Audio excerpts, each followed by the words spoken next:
All right, let's bring it in. Good morning.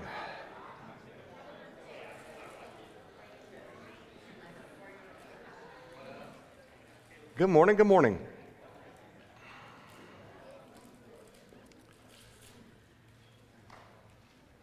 All right.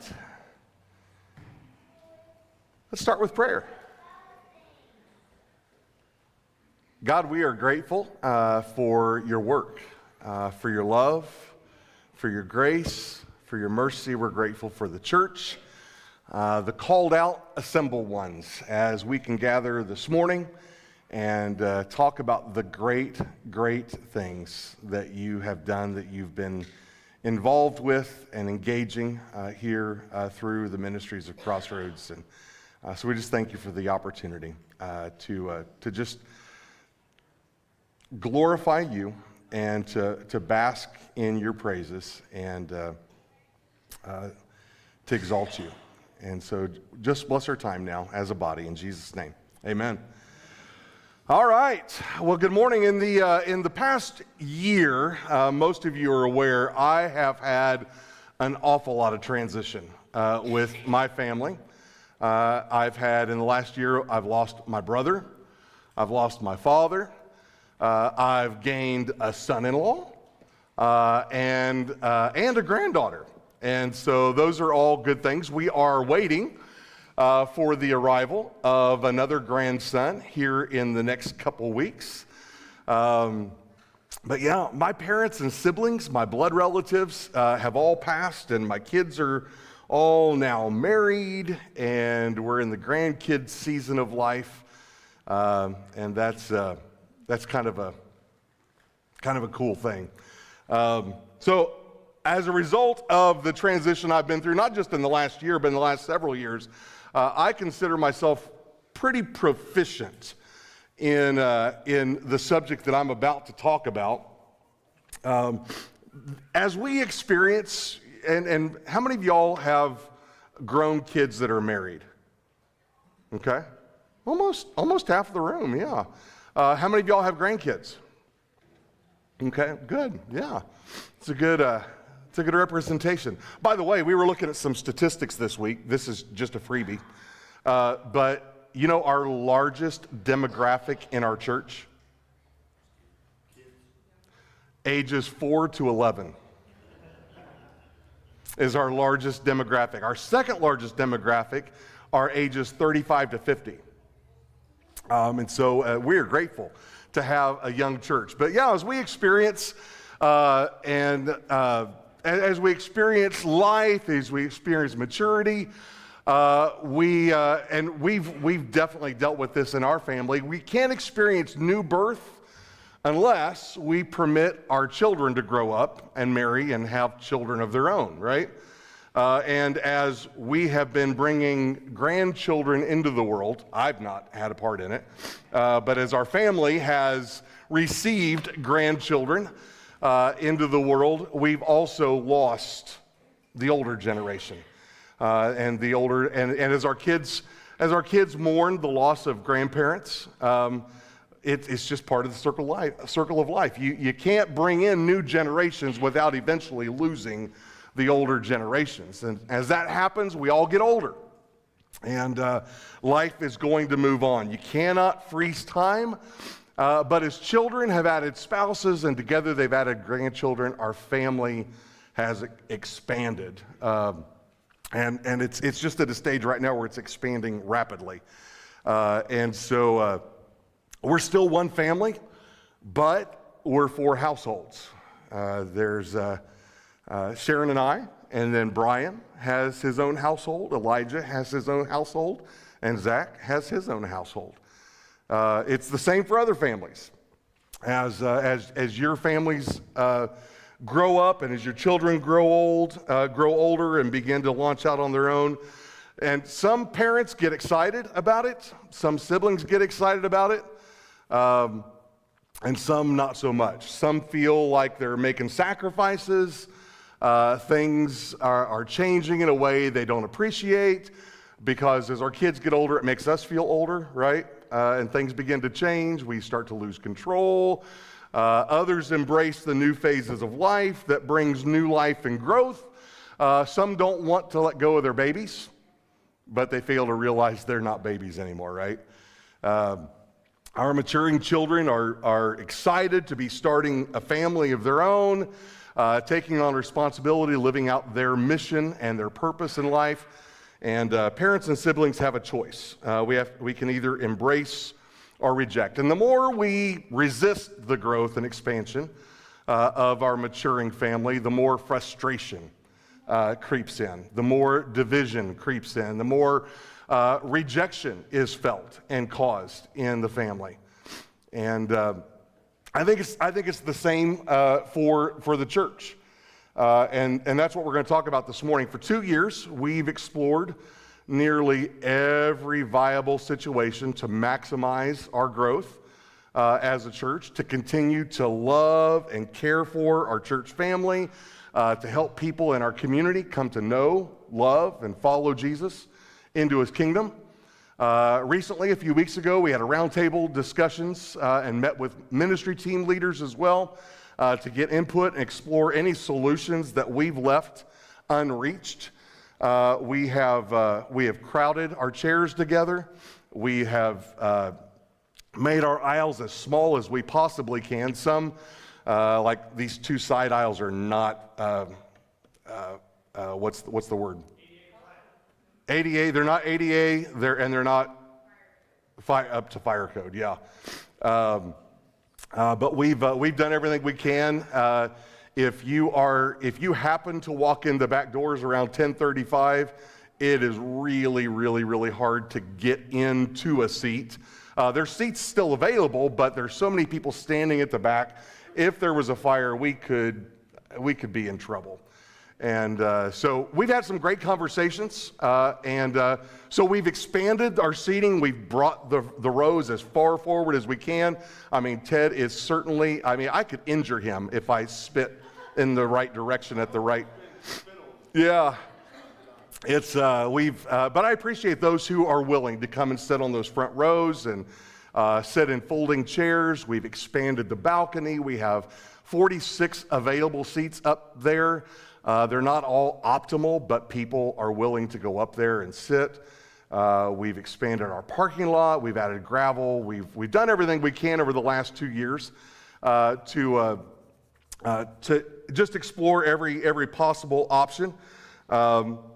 We've had some great conversations, and people have worked really hard to exhaust every possible opportunity that's viable, and there's still some we're going to employ over the next few months. But after much prayer and discussion, our elders believe unanimously that regardless of our future decisions to expand or relocate, the only immediate solution for us to continue to love, live, and serve here at Crossroads Church in our community with the most minimal disruption to our body is to go to 2 services. And 2 services, as I started out, 2 services in many ways like any other family with children that mature and marry and have children of their own. We're still one family. We're still one family, but you're also 2 families. We'll have a first service and a second service. And let me just help. There's really only a few voices. Optimally, none of us want to go to 2 services, just from the standpoint of, the momentum of everybody all being in one service. It's just beautiful. It's hearing all the voices together is incredible, and only having to preach one time is wonderful. But there's only a few voices that are really super concerned about 2 services. And so I want to answer some of those things. Oneness for the local body of Christ is about interaction as a family around Jesus. Knowing him, loving him, following him into his kingdom. Our fellowship around our mission, our vision, our strategy It ties us together. It keeps us one family. It's not about whether we all fit in one room at the same time or not. And if you think about it, that never happens, right? Kara was not here last week. Kara, do you feel like you're not part of the body anymore because you weren't here last week? No. Yeah. There's some of you that are only able to make it every other week. And so we're never all here at the same time. As a matter of fact, when we look at our absentee records based on check-ins, there's always about 70 to 80 people that are absent and others serving in other parts of the building. And that doesn't change our being one family. We're still one family, whether you're in this room with us or not. As with any growing, maturing family, our love doesn't diminish, it expands. Our bond doesn't diminish, it expands. We're still one family, but we're also two. We don't divide and segregate, we multiply and expand our love and our care for one another across the whole family. So here are the things that bind us together, even if we're in two services. And so we'll make this available to you as well, but serving in one service and worshiping together in another binds us. So all of you are here at 9:30. And you're going to stay for 10:30. Most of you are going to be here in the room for 10:30, just like you're here now. Some of you will be serving somewhere.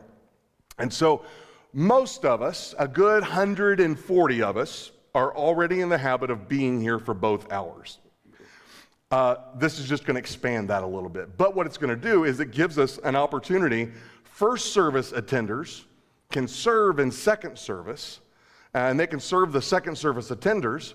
And then second service attenders can serve in first service. And so no volunteer would ever have to miss a Sunday worship gathering again.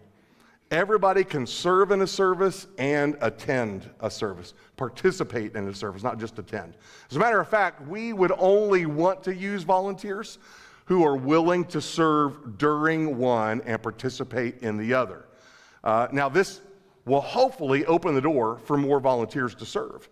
I know some of our folks that work kind of crazy schedules, and they're only here every other Sunday, or 3 Sundays out of the month, or whatever. They can't serve on Sundays because when they're here, they want to be in the service, and we want them to be in the service.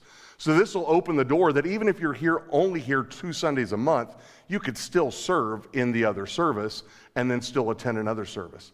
Here's another thing that binds us together: the core, coming together as the Ekklesia, just like we are here for Crossroads University, for prayer and mission projects. That binds us together.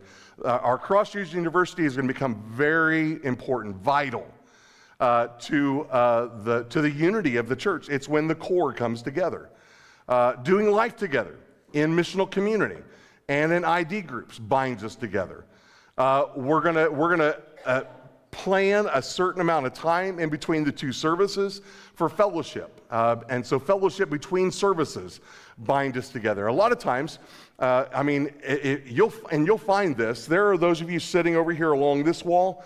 You never get a chance to talk to the people that sit over along this wall on a Sunday, unless you happen to meet outside after the service, right, or before the service. But yeah, that crossover is just really, really difficult. There's too many people. And so fellowship between the services and after the services will bind us together just as much as fellowshipping after one right now binds us together. So I know the next obvious question is, what is this going to look like? And I want to get through all of these things, and then I'll open the floor for you to ask questions if there are still any. My nature is to pretty much answer all the questions possible for you before you ask them, and so I want to make sure and get through those. It would be our preference. So what is this going to look like? It would be our preference that each service be chosen as home for each of our households. So in other words, kind of following that one family model is we're one family becoming multiple families. In our family of families, everyone has a home. And so we want to discourage couch surfing services as much as possible.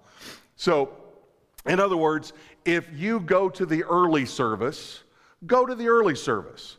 Don't wake up on Sunday mornings. And again, this is our goal. We can't stop you. We're not gonna ban you at the doors. But our goal is that if you attend first service, attend first service. Don't wake up on Sunday morning and go, which service do you want to go to this morning? Which service is your service? And because that's where you're going to build community, is in that service. That's also going to help our ministry teams that depend on you to serve, so that you're not serving in both services and they're trying to figure out how to schedule you in both services. So it just helps on the scheduling, but it also helps you build unity and community with the people that you're currently attending service with. Now, if for some reason, let's say you got in late last night, you flew in late last night, 2 o'clock in the morning, and you're dead tired, you normally come to the early service. Should I go to the later service or should I watch online?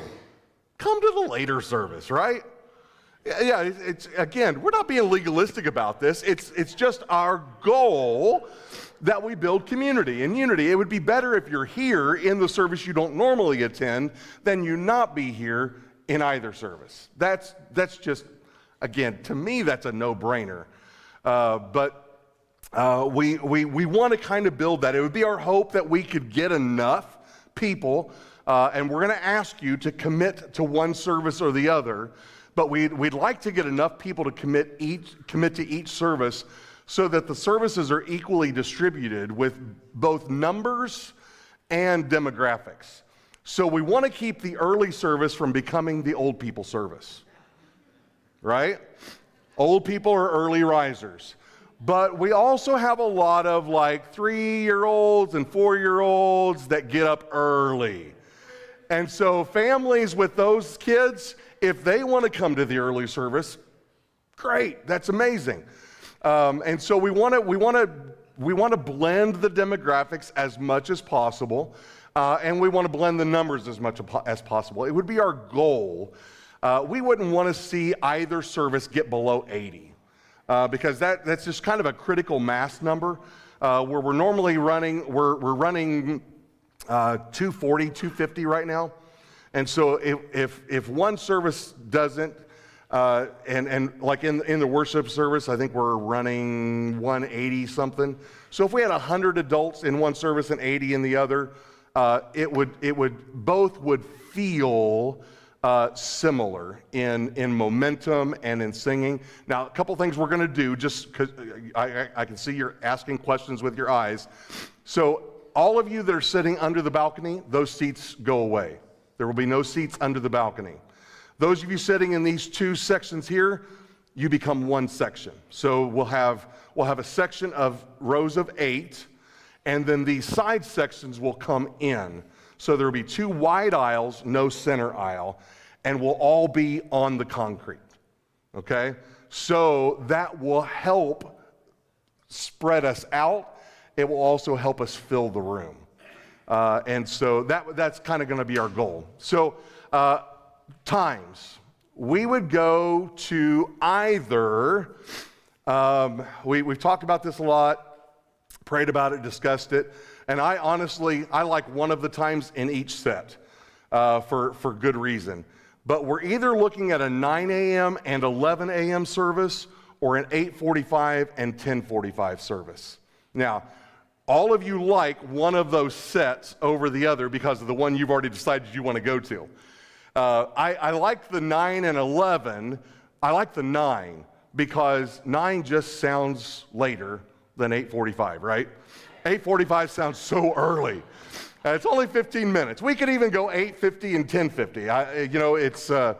But they will be 2 hours apart with a half-hour break in between for transition. And so we go to either but I like a 10:45 because it's only 15 minutes later than what we start right now. And so it's not that much later, whereas 11's like, oh man, Daryl's going to preach all the way through my lunch, you know? So I like the 9, but I also like the 10:45. But we're going to give you an option. We're going to send out a survey, and we want you to fill it out so you can help us make that decision. And it pretty much will be whichever one is the most popular choice is probably the one that we're going to go with. It's not a vote. It's a survey, all right? We don't vote in this church. But yeah, we go to either a 9 a.m. and 11 a.m. or an 8:45 and 10:45 with a half-hour break in between. We'd want to try to offer early childhood, so birth through 5-year-olds. We'd want to offer those 3 classes, birth to 23, 2s and 3s, 4s and 5s. We'd want to offer all 3 of those for both services. But 6 to 10s and 11s and 12s would only be during one of those 2 services. And so it really shouldn't be any different than what we currently offer for the Ekklesia and Sunday morning and the Sunday morning worship gathering. We already have birth through 5 during this hour and during the second hour, but we only have 6 to 12 classes in the second hour. So it really wouldn't be a lot different. It shouldn't require any more workers than what we currently have, except for Ekklesia, the 4s and 5s, which we're in this position either way. Whether we stay in one service or go to 2, they are running about 20 4 and 5-year-olds in that class. Have you met our 4 and 5-year-olds? That class needs to divide anyway. And so it will help that it just divides into 2 services. And so that will help. Here's a big one, Crossroads University. This hour right here, Crossroads University and Kids Worship Makers would be moved to midweek. And which would solve our kidsmen problem on midweek anyway. So Sharon and her team would do kids Worship Makers on Wednesday night. And then adults would sit around tables down in the underground and in the upper room.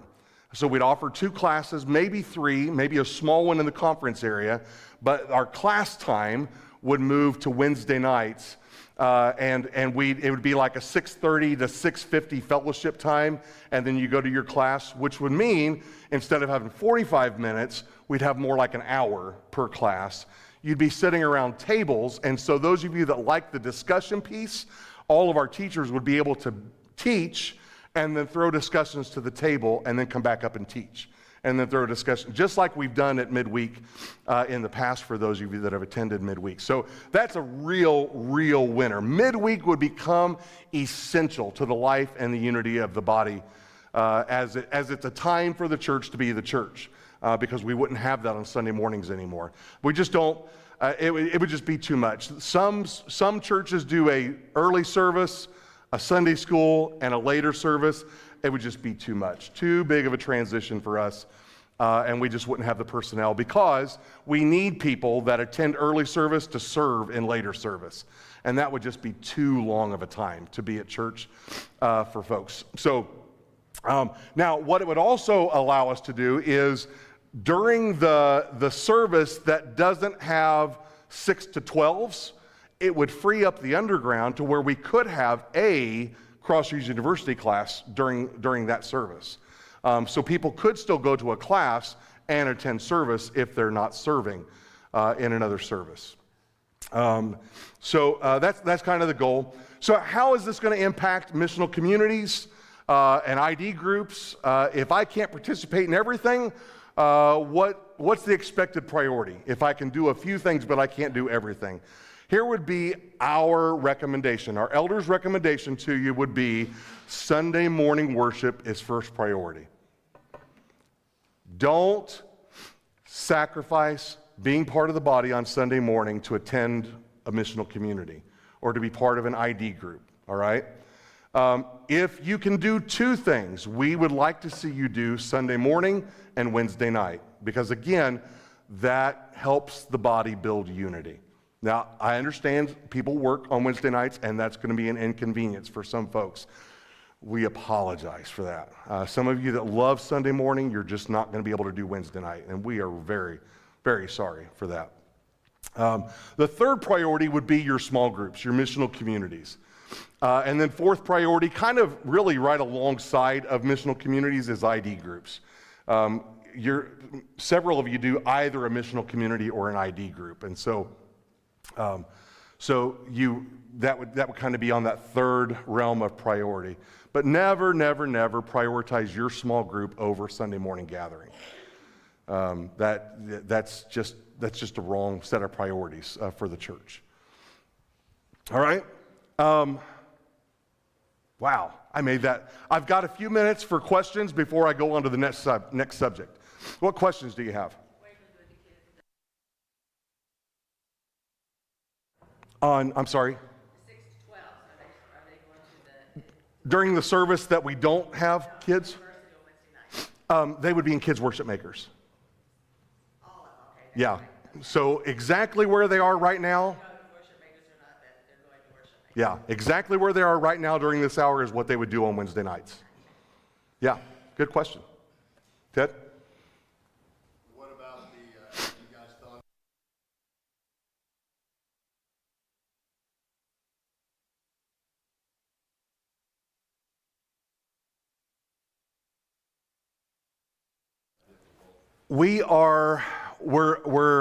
When everybody is on the property all at once, we have very few parking spots left. Now, we have ways to maximize that. Easter Sunday, we had 280 people in the building. But because people were very, very intentional about carpooling and where they parked over here by the dumpster and down here in the gravel, they didn't put big gaps between cars down here in the gravel. Because people were very intentional then, we still had 15 empty parking spots with 280 people in the building. So we have some room to expand. The reality is, early service people, there will still be people that as soon as Daniel says, "Thanks for being here, you're dismissed," boom, they're going to be out. And out the door and gone. So those parking spots are going to get freed up. And people that come at later service will still show up 5 minutes late or right on time. And so by the time those latecomers show up, all the people that are leaving will already be gone. So even with a possible Crossroads University class going on, even with people hanging out for fellowship, which by the way, I didn't mention it, but with all the chairs gone on the carpet, that frees all that space up for standing around talking and fellowshipping. And no bottlenecking. I saw a few weeks ago, Miss Brenda she was coming down this aisle with her walker as she needed to, but there was a line of about 20 people behind her because she stopped to hug and talk to somebody.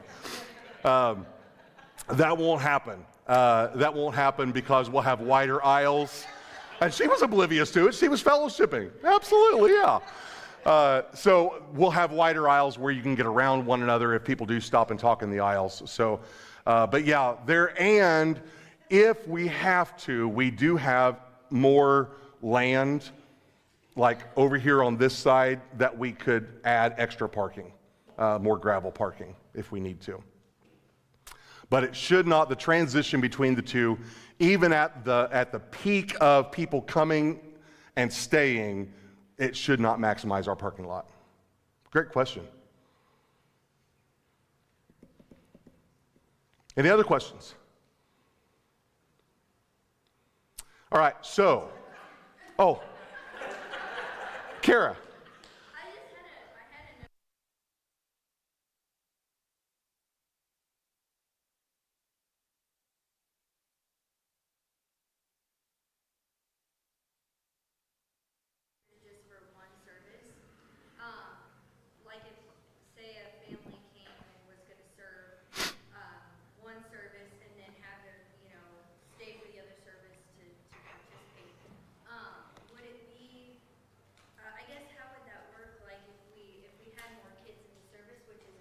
Right.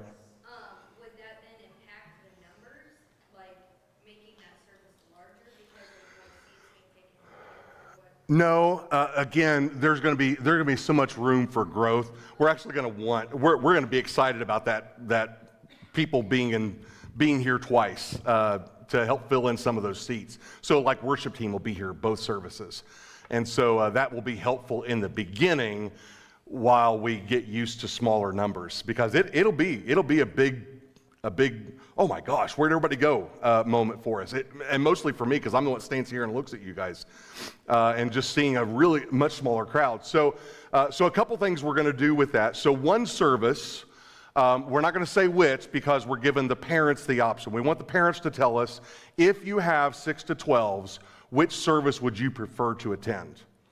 And that will be the service that has 6 to 12s.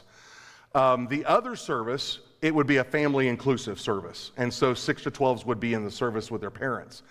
The question then becomes, like for a Tony and Kara, so it looks like the worship team is going to be one Sunday on, one Sunday off. So let's say Tony and Kara are both serving. Kara's on the worship team, Tony's in the booth, and they're serving both services. What do their kids do? And so and other cases may exist as well, but that would currently put Everest and Simeon still in early childhood. They would just be there both services. And so we met with the ministry team leaders Wednesday, started talking about these things. There are several questions we don't have answers to yet, but they are going to be making decisions on whether or not they're going to do an early service curriculum and a later service curriculum, or if they're going to do the same in both, and how that would affect kids that are there for both hours. And then our 6 to 12s, what if mom and dad, for the Englands, I think we use them as an illustration Wednesday night. So Robbie, let's say Robbie is serving with 11s and 12s downstairs, and Liz is in the nursery. What does Reagan do? And so what we've said is we're going to have to work some things out security-wise, but it wouldn't be a problem for Reagan to go serve with Liz in the nursery. Okay, and again, we're cultivating service even among those younger ages. As long as they're with a parent, it wouldn't be a problem. So, To create intergenerational absolutely, relationships, so Reagan can come and sit with us, or yeah, something like that. So absolutely, it's encouraging more interaction with the yeah. We have some parents that are excited about a family inclusive service, but there are people that will be serving in the service that they're not sitting in, and so yeah, they could sit with another adult in the service. They could serve with a parent. So yeah, there are multiple options there. So here's the dates. Oh, I'm sorry. Yes, ma'am.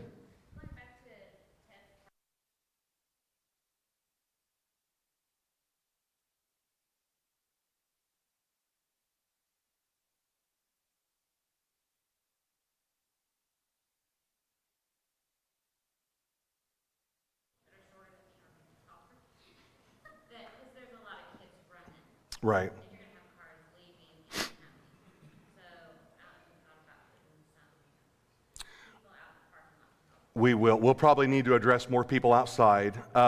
For the most part, the children should not be outside between services. They'll be transitioning.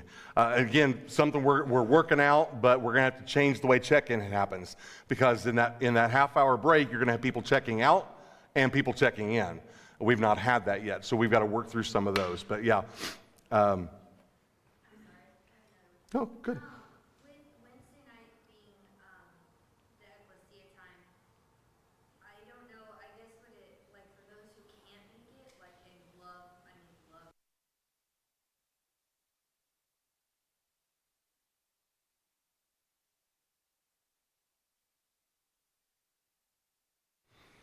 I don't know that it would be available, because it would be like saying, can we live stream small groups? Yeah. One, because we don't really have recording equipment in those two places. As we're planning it right now, the kids would actually be in here on Wednesday nights. That way they've got access to the stage, the system, and those things.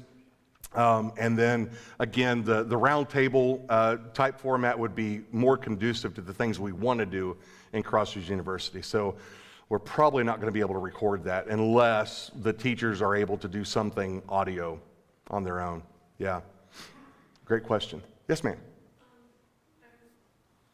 Does the transition from morning service, what does that actually do to lower the population or class size of, like, the little kids, the 4 and 5-years? Are there that many families that take their children and leave the service, like people who just maybe aren't regular attenders? There's a lot that happens with that. Is that really, does the population or the class go down that much that it can handle the kids that were here this morning? Right, yeah, because there are a lot of families that are only here for 10:30. And so our numbers during this hour are not bad. And some of those would go home. Not all of the kids that are in our kids ministry right now would, not all those, we'd like for it to be, not all those families would stay and serve. So, yeah. Yes, ma'am. Sorry, this was covered and I got distracted and missed it. With Gary being here, but so like the kid, like for like this is for him, like if I already found him serving one service and the other service, he would just stay in the boards and rights, even in that half-hour gap. He just stays. Like there's gonna be ministry people, or am I checking him out for half an hour and checking him back in? Great question. We need to, Daniel, write that down. We need to address that. Or maybe our ministry team people already did a roundtable this week, so they may already have that figured out. I'm not aware of that, but yeah, whether. We've addressed it. We have some ideas, but we're still trying to figure out that. Nothing solid. I get to the point of then you would have to have like the earlier people stay till the 15-minute mark and have other people there 15 minutes early. Yeah. Yeah. If you've got to check him out and then check him back in, that would be challenging because you've got to get to where you're serving too. So. Also, once you check a young one like that out, getting them back in and settled into it. Yeah. Yeah. What we do know is this is going to take a lot more people to serve. It's just going to open up a lot more opportunities to serve. Yes, sir. I've attended a church that used to have 2 different services, and the early service was always kind of an abbreviated one, and then the second one was the big blown-out one. Now, are our services, are they going to be basically? They will be identical. That has been the number one concern, which I appreciate because I know I take a lot of flack. A lot of it's because people just don't know what to say to me, so they rag me about, preaching too long. But that has been a concern of people is this isn't going to limit your preaching, is it? We don't want you to be put on a timer. And we believe based on our, what will probably happen is, and some of you will celebrate this, I know Summer will. Some of you will celebrate this. We will probably eliminate the get around, shake hands with those around you. 5 minutes during the service because you'll have that in between services. So that, and we go almost to 12:05 every week. I mean, it's almost on the button, 12:05. So it would get us in an hour and a half spot. Doesn't limit me at all. And so, yeah, songs would be identical, preaching. Now, Your message, I mean. the message, Veer off, and then you're still. oh, yeah, Go to the next meeting. yeah. You're going to try to keep us. I've preached 2 services 3 times in the history of our church, or 3 different periods of time, and it's different every week. Sometimes first service is like, I'm like, wow, I nailed it. And second service, I'm like, I've got to wrap this up. I am bored with myself. Other times it's like the first service was a practice run and second service I was on fire. Other times, same message on my notes, but completely different delivery in both. So, yeah, it just, and I attribute, I'm gonna blame that on the Holy Spirit. Yeah. That the people in that service needed that at that time. So, all right, any others? There are a lot of details. We are going to release that survey. We're going to ask you about times. We're going to ask you about service preference, early or late. This is not happening anytime soon, all right? So we're going to stagger changes. So we're not changing everything all at once. So this next Crossroads University track will stay on track for Sunday mornings. So Dennis and Robbie will be teaching starting next Sunday for 6 weeks. We'll do one more Ekklesia, and then the first Wednesday of June, we'll move Crossroads University to Wednesday nights, which means all summer long, we will only have a 10:30 service. There won't be a 9:30. So what I'm going to encourage is, I'm going to encourage maybe small groups to gather and meet early. So you keep that habit. Maybe your discipleship groups meet early and keep those habits. Now, not every Sunday, but my biggest concern is you guys getting in the habit of not having to get to church till about 10:20, 10:15, 10:20, and then all of a sudden, now we've got to be there at 8:15. So that's my biggest concern, but we believe that's a better transition to start Crossroads University in June. Let's get used to that change, and then the first Sunday of 2 services will be September 15th. So we've got 5 months. That gets us past Labor Day weekend, gets us past Burger Barn weekend, and then we would begin September 15th. All right? Okay, I've got just a few minutes. I've put something out there, but I'm sure it needs explanation for some. And why is that not opening? There we go. I've put out there a work and play pledge campaign, a fundraising campaign. I want to explain what that is and what that means and why we're asking you to give an additional $40,000 this year. We're so grateful for the men and the women who serve our church by sharing the yoke of leadership and oversight with the elders. Our executive team, made up of our elders, Mike Haas, Debbie Haas, Donnie Groff, Matt Holt, and Tony Neer, provide a crucial level of financial accountability and oversight to our elders. They hold in trust the properties and assets of Crossroads Church, and after we gather budget wants and needs from our ministry team leaders, it's our executive team that approves and oversees the execution and of those expenditures, the upkeep and the maintenance, the renovation of our property.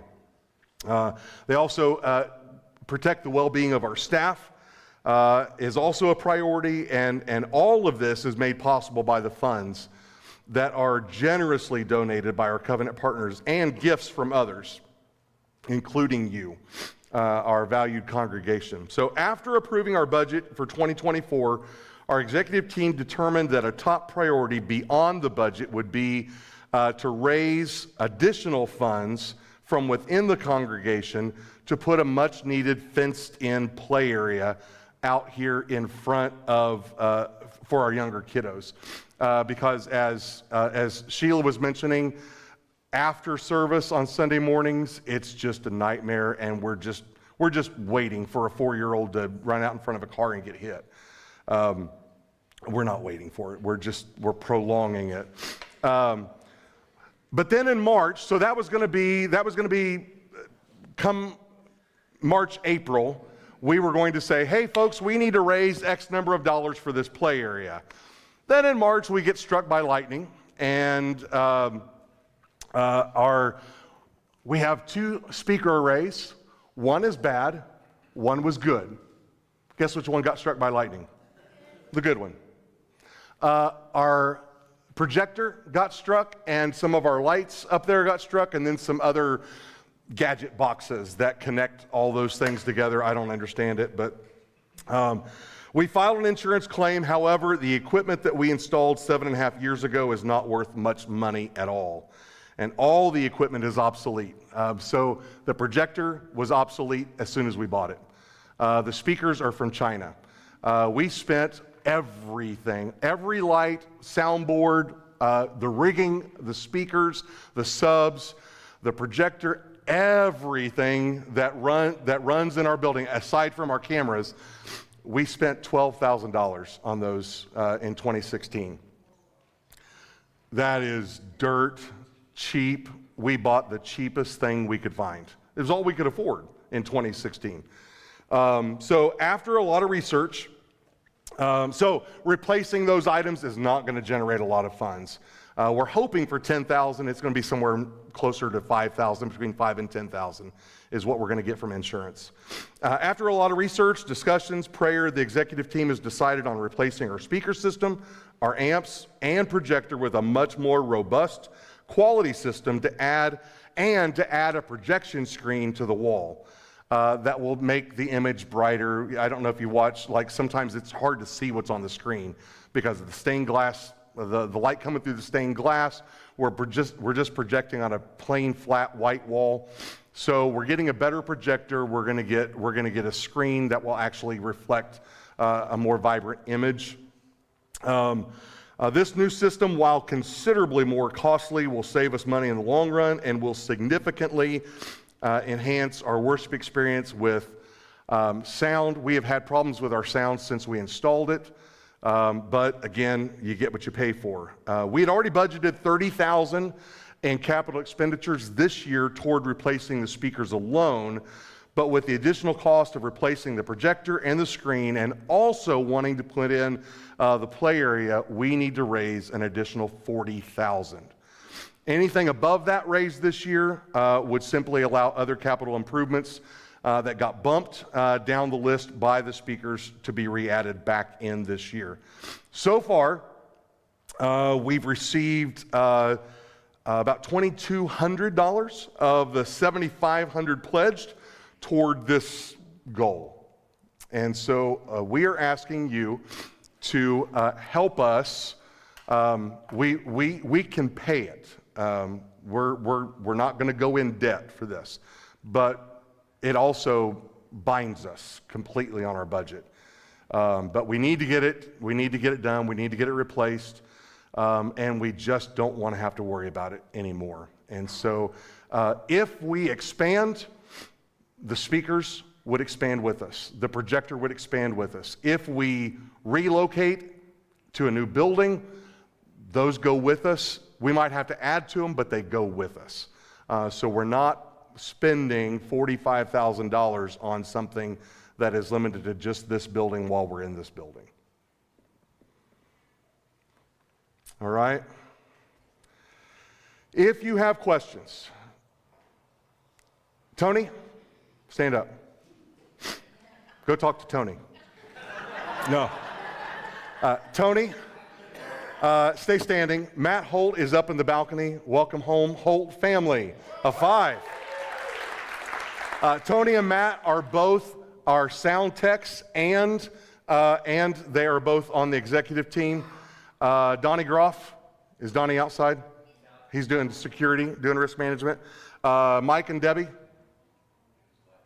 they just walked out to go serve.